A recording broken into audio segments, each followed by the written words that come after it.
First, I would like to introduce myself. What you need to learn or know about Kristina is that I live in Canada. I am currently in corporate. I've been in corporate for 20 plus years in senior HR leadership roles. And what happened was during COVID, I ended up writing a book. And this book is called The Authentic You, Unleash Your Leadership Potential. And this book has changed my life. So what the book is really about is teaching people how to align with their authentic self, how to align with their truth. I find that a lot of people like to use these words, but they don't really understand that there's a lot of work that goes into them if you're going to be coming from a place of truth. The other part that is really important, so if I were to think of a tagline for the authentic you, it's really the authentic you, own it. I want you to own all parts of it. So when we think about our stories, because all of us have stories, whether or not we like them or not, they're our story. So when we think about them, I want us to learn how to own them in their entirety. And like I've said, and for those who've listened before, they understand, I am not interested in the ones where everything is perfect, you're showcasing, you're the hero. I'm actually more interested in the ones that we're hiding, the stories that we're hiding, the stories where we feel as though we won't be accepted if we step into this space, the stories where, we might feel shame or judgment or even guilt around some of the decisions or things that have happened to us. Because I'll tell you this, and I sincerely mean this, it's so amazing when you start to embrace them rather than cut those pieces out of your life. It will change everything for you. It's scary because on the surface, from a societal perspective, you think that you won't be accepted. But I think the more of us, as you step into, that is your real power. That is your superpower to tap into who you are. So the one thing I will say that I really want to make clear, and I love this part of it, is that everyone's story is unique to them. Everybody has learnings that have happened to them that are meant to be shared out to the world. But if we're hiding them because of shame, we're hiding them, maybe you don't want people to know that you were really poor, or maybe that you struggled, or things that really happened that were hurtful. But if we hide those stories, then we're just going through the process again. We're just, driving in that circle over and over again, going into autopilot and not being who we are supposed to be. So on this platform, I always want to talk about authenticity and what it means and how do we get there. And I understand, as I've learned to own my stories, I am meant to help others to do the same and really step into who they are meant to be. Now, today's topic, today's topic is the game of life. How do you play the game of life? And, when we look at it as like, oh, Kristina, a game of life? I'm like, yes, we are dealt. We show up, we are born into this world, and then we are dealt a bunch of cards. And we may like them or we may not. And we have to make a choice of how we're going to play these cards as we move into new space, as we work along to our path. And what happens sometimes when we play the cards, we hear comments like, that's not fair. Why does this always happen to me? This is so hard. And we start falling into that victim mindset. And I'm here to tell you, that's on you. That is how you are choosing to play the cards that have been dealt out to you. You can live whatever life that you choose to live. And I honestly believe wholeheartedly, this is my purpose to say this out, is that, people will look at my life and they think, oh yeah, she's had it easy. Look at her. I've actually had people say to me, oh, she has a silver spoon.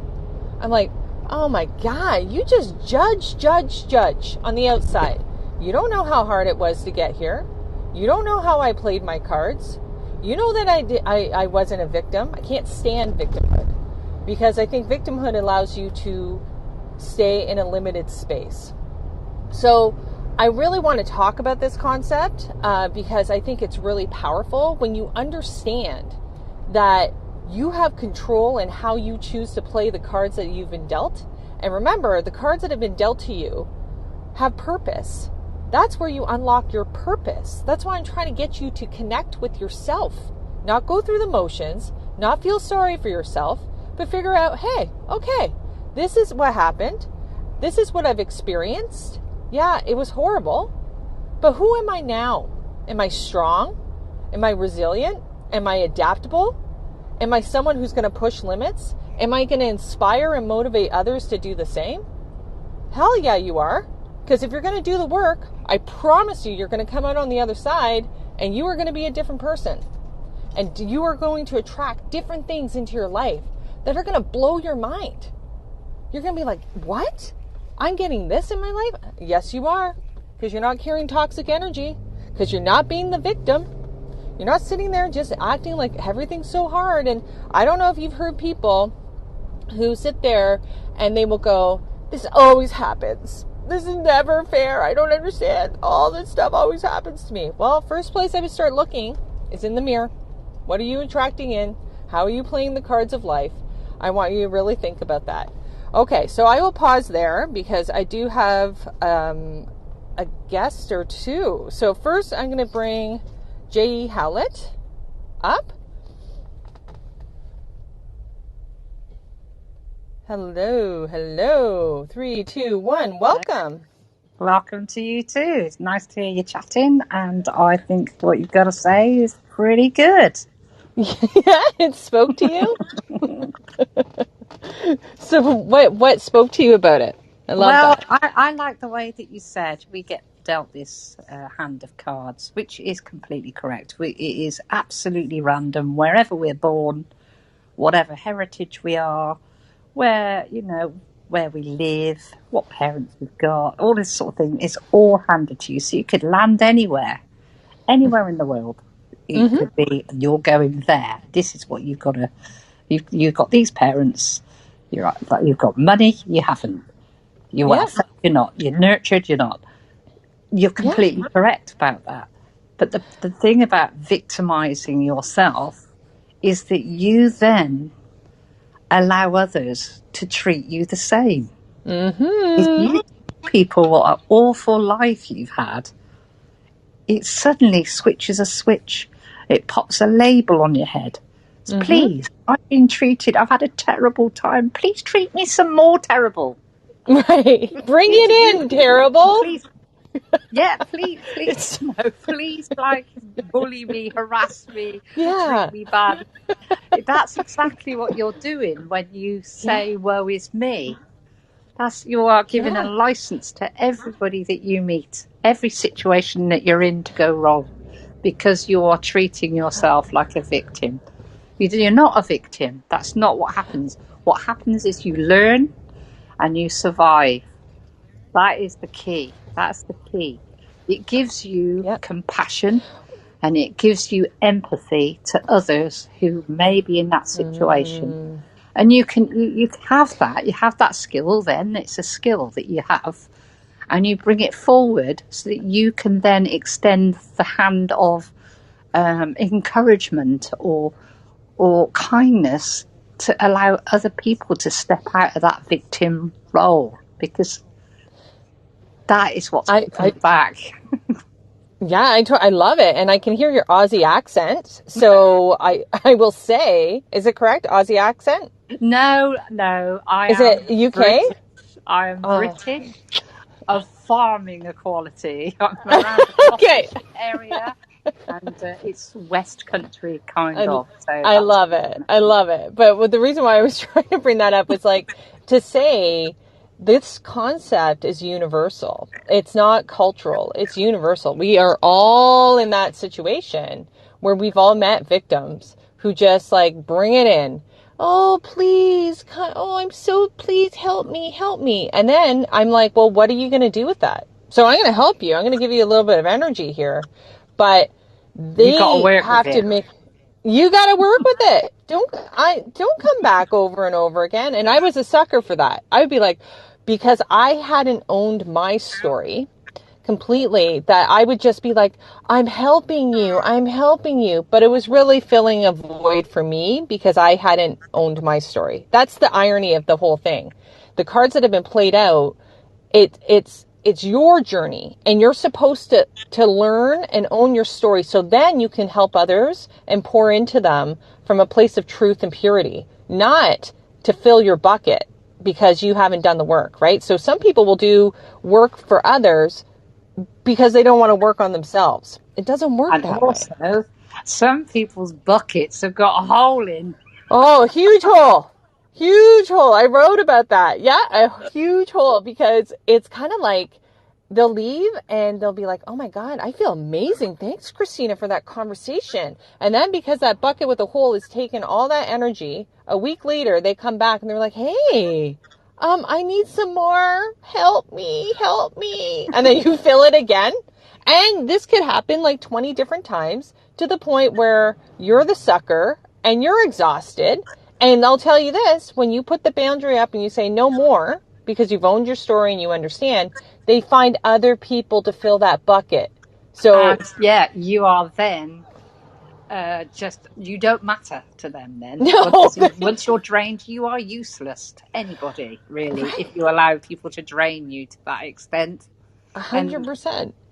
then you're just in a bad place yourself. So yeah, you're right. It's about encouraging. Once you've put a little bit of, I don't know, I'd like to think of putting a little bit of flavouring in the water for them. You have a little bit of flavour, and now you can dilute that how you like, love. That's the only bit of flavouring you get. Yeah, that's it. But you know what happens? So in my situation, this is why it's just so clear for me. It's like I hadn't owned my story. So they would come to me to fill their bucket, and I was naive enough to think like, oh, they think I have knowledge. They think I have this. Let me help you. Ego, ego, ego, ego. Because it was making me feel better instead of being in a point of true self. Because when you're in true self, it's just everything's so clear. Ego doesn't take over that way. So then you can protect yourself differently. So they find others to fill that bucket. Yeah. And also the other thing about ego is it will build you up to a massive height if you're doing things to feed that ego. But the fall is mighty. Oh, The fall is mighty. It's best not to go there. It's better to just, like you said, be true, and you're okay, you know? yeah, absolutely. Because it's one of those things that some people don't even realize that they're functioning with it, because we all have ego, right? And some of us, when we get hurt in our life, we lean more on ego to protect us, to give this image on the outside, right? Because it just wants to look a certain way. So no one's really going to bother you. They're actually going to lift you up from societal perspectives. But it's harmful to you in the long run because you're not living your truth. You're actually living what society is prescribing for you. Yeah, and then you end up with imposter syndrome. Yeah, yeah, right. Who wants that? That's Yeah. nonsense. You wouldn't even recognize yourself. You're like, who is that? Who is that? It's like the idea that certain people, and this is no fault of whatever, it's just choice or whatever, but I'm using this as an example, how some females don't want to be seen without makeup on. Some females don't want to, like, oh, no, I can't go out there into the world and be seen that way because they'll see me. It's like removing a mask kind of thing, right? So it's just, if you're good with yourself, it shouldn't really matter. But I think that also, like you said about the makeup thing, the mask is there for a two-way thing too. Mm-hmm. So they'll wear a mask so that they are presented to the others or other people as a particular type of strong person, say. Yeah. But it also protects them too, because they'll be hiding behind it. So whatever gets addressed to the mask, they can take that off to a degree, you know?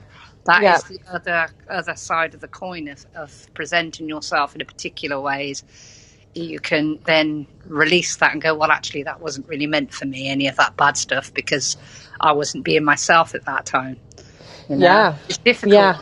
it's Well, difficult to be it's a true. part of it's a part of the process, really. Like, it's understanding, because you want to get to the point where you can really be the same person wherever.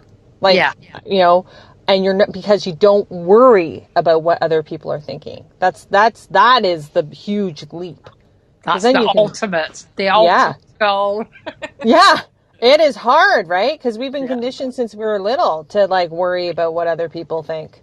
yeah, yeah, definitely. Definitely the ultimate goal is to just do, just be Yeah. happy, and don't worry about other people's judgment, because their opinion and judgment only matters if you allow them to.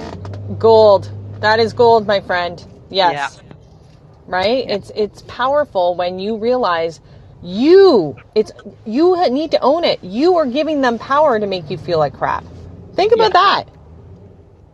That's right? Like, It, when you it, understand that. it is. It's crazy, isn't it? It's one of those things that it took me a long, long time to see that. But yeah, you give people the power to treat you the way that they do, Mhm. and it's a massive thing. Yeah. And once you change that, the world is your oyster, and it is just amazing. It's a great place to be. It is. Absolutely, because you start to live big, right? So if I asked anyone quickly, do you want to live a small life? Everyone goes, no, no, no, Kristina, that's ridiculous. I'm like, well, you're going to have to not worry about what other people think. What are you doing? Like, I'm No, like, it's a part of it. it is. It is. Oh boy. Okay. Well, thank you, J.E. Hollett.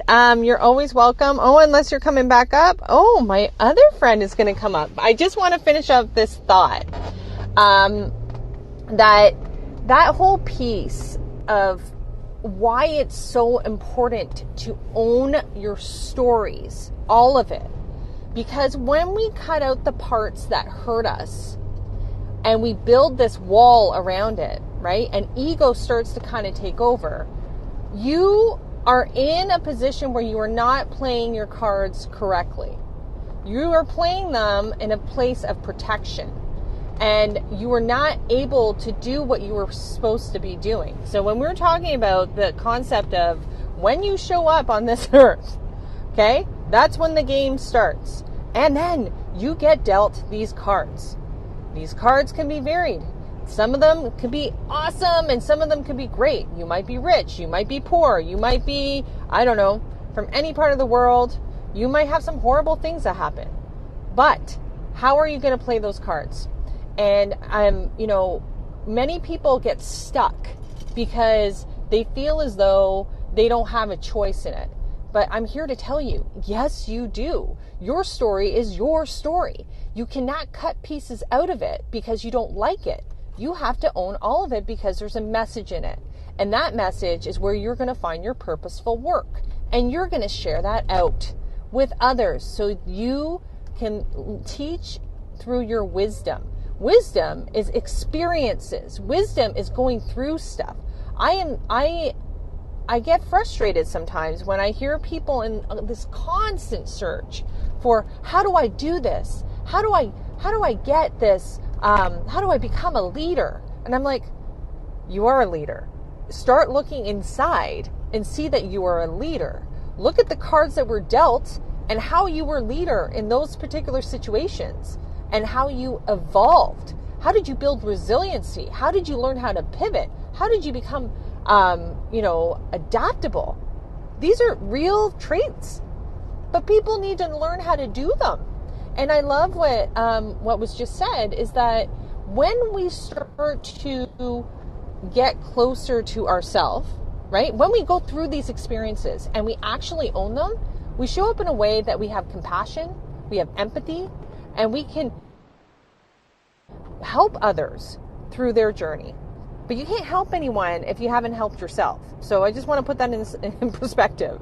Because if you think you are, you could be a fool like I was when I thought I was helping others, but it was my ego that needed to be fed in that particular case, instead of coming from a pure place. Now it comes 100% from a pure place, right? But because I've owned those stories, because the intention of your authentic journey, we've talked about this before, is to move back closer, unlearn the conditioning that has been put into place that tells you that you have to be a certain way, so you can get back to your heart, so you can experience life sometime in a different way when you are heart focused.